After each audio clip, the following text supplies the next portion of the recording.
আসসালামু আলাইকুম দর্শক, শুভেচ্ছা নিন। আপনাদের সবাইকে স্বাগত জানাচ্ছি আমি কনক সারোয়ার। আজকের অনুষ্ঠানে দর্শক শিরোনাম দেখে বুঝতে পারছেন, হাসিনা মুক্ত বাংলাদেশ চায় বাংলাদেশের মানুষ, এটি এখন সময়ের দাবি। এবং সেই দাবিতে ছাত্র হত্যার প্রতিবাদে, চরম নৃশংসতার প্রতিবাদে আসলে এখনো মানুষ রাজপথে, সংগ্রাম চলছে, লড়াই চলছে। এই সার্বিক পরিস্থিতি নিয়ে আমরা আজকে এখানে কথা বলবো। এবং অনেকে বলছেন যে নিকোলাই চৌসেস্কুর মতো স্বৈর শাসকের যেভাবে শাস্তি দেওয়া হয়েছিল, হাসিনাকেও যেন সেই পদ্ধতিতে শাস্তি দেওয়া হয়। তো আজকে আমার সঙ্গে যোগ দিচ্ছেন এই সার্বিক পরিস্থিতি নিয়ে কথা বলতে আপনাদের অত্যন্ত প্রিয় মানুষ, প্রিয় মুখ, বিশিষ্ট সাংবাদিক, সম্পাদক, লেখক, বিনিয়োগ বোর্ডের সাবেক চেয়ারম্যান, সাবেক জ্বালানি উপদেষ্টা ডক্টর মাহমুদুর রহমান। মাহমুদ ভাই, আপনাকে স্বাগত জানাচ্ছি আজকের অনুষ্ঠানে। আসসালামু আলাইকুম কনক।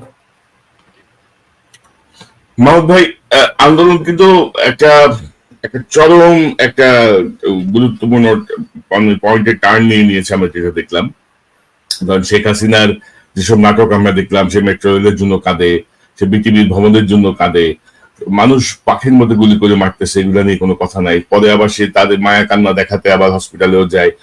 এই যে নানা অবস্থা, এবং আপনি যদি দেখেন মাছের মায়ের পুত্র শোকের মতো সে আগামীকাল আবার জাতীয় শোক দিবস ঘোষণা করছে, সবাই কালো ব্যাজ ধারণ করবে।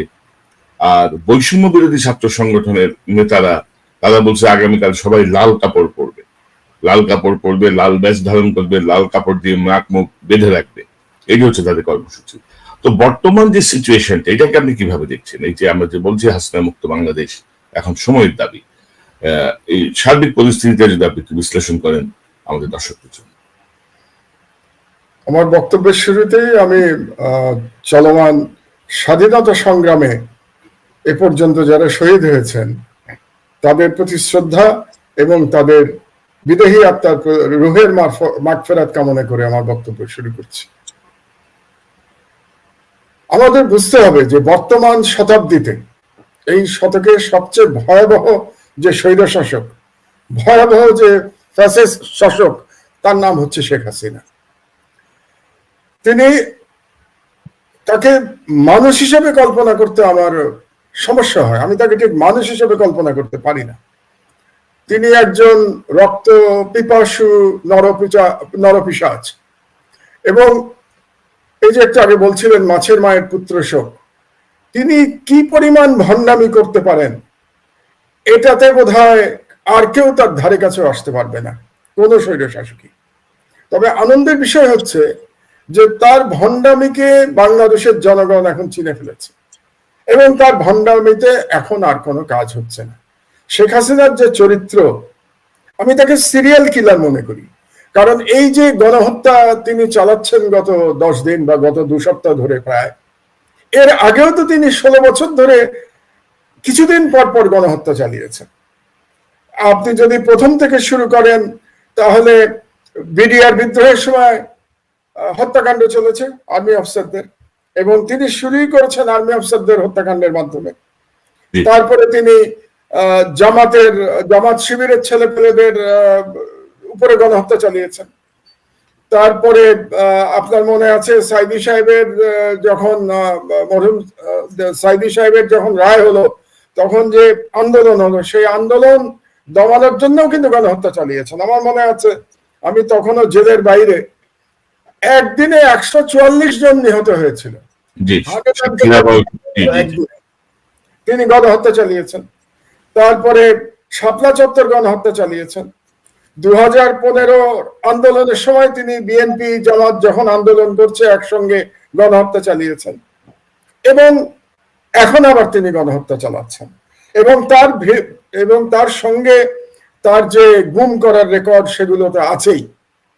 সুতরাং শেখ হাসিনা একজন শুধু যে সিরিয়াল কিলার তাই নয়, তিনি একজন চরম দুর্নীতিপরায়ণ এবং একজন দেশদ্রোহী। বাংলাদেশের স্বাধীনতাকে তিনি বিসর্জন দিয়েছেন দিল্লির কাছে। সুতরাং এই ব্যক্তির পরিণতি কি হতে পারে? অনেকে বলে থাকেন তার পরিণতি তার পিতার মতো হবে।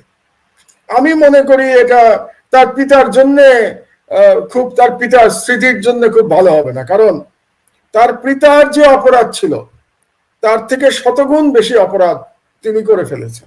কাজে শেখ মুজিবুর রহমানের যে পরিণতি ছিল, সেই পরিণতি শেখ হাসিনার যদি হয় তাহলে সেই পরিণতি কম হবে, তার অপরাধের তুলনায় কম হবে বলে আমি মনে করি।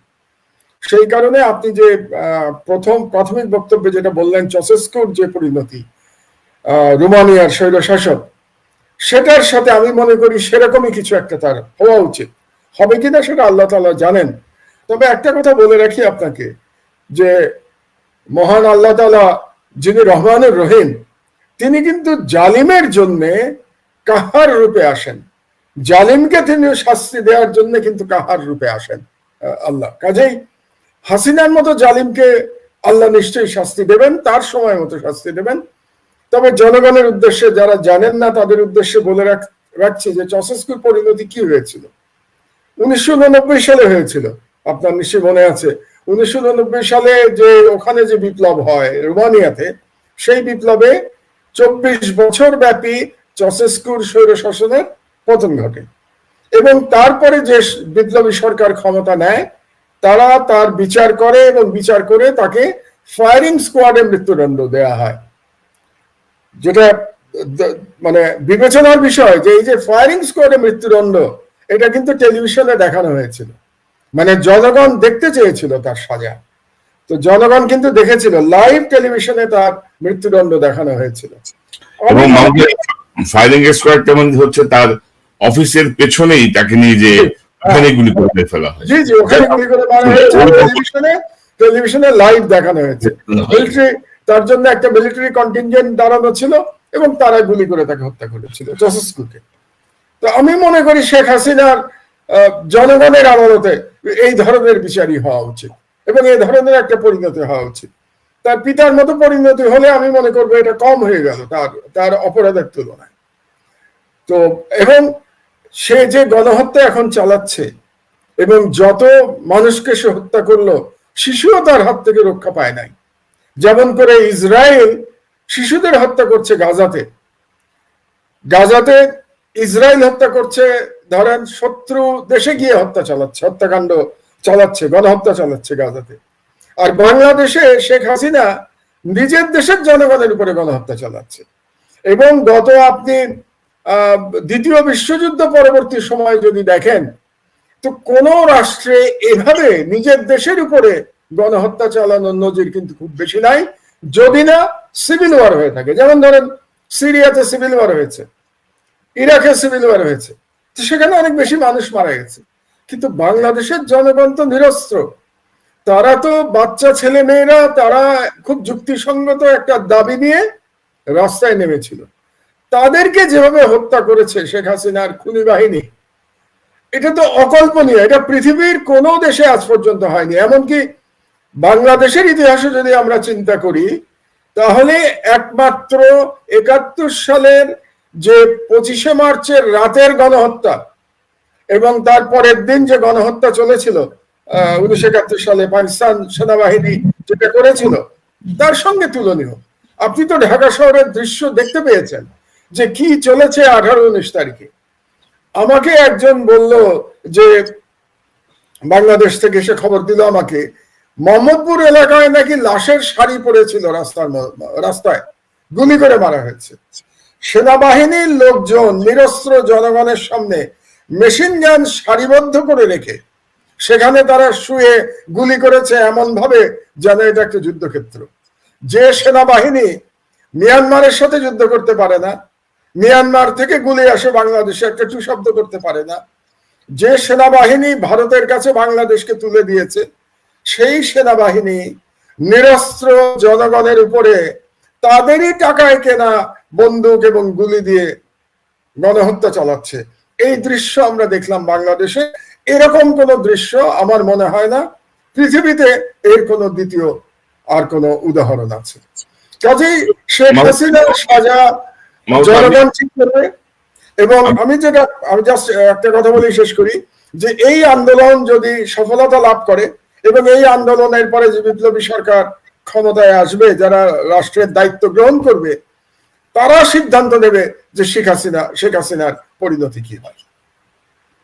তো এখন ধরেন মাহমুদ, আমি যেটি বলতে চাচ্ছিলাম যে আপনার সূত্র ধরে কথা, যে আপনি জানেন যে সাম্প্রতিক সময়ে আইএসপিআর একটি বিবৃতি দিয়েছে এবং সিআইএসপি এর বিবৃতি বলছে সেনাবাহিনীর বিরুদ্ধে মিথ্যা ও বিভ্রান্তিমূলক অপপ্রচার চালানো হচ্ছে।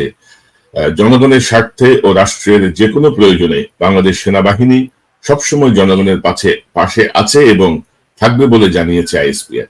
তো কিভাবে দেখেন এই যে এই বিবৃতি দেওয়ার প্রয়োজন হলো কেন? মানে জনগণের পাশে সেনাবাহিনী থাকবে এটাই তো স্বাভাবিক, কেন বিবৃতি দিল?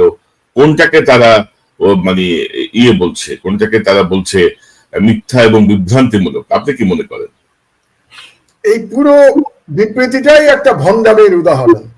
কারণটা হয়েছে কি জানেন, সব থেকে বড় ভণ্ড পৃথিবীর, সব থেকে বড় নরপিশাচ শেখ হাসিনা, এবং সে গত 16 বছরে আরো ভণ্ডদের তৈরি করেছে সেনাবাহিনীতে এবং পুলিশে।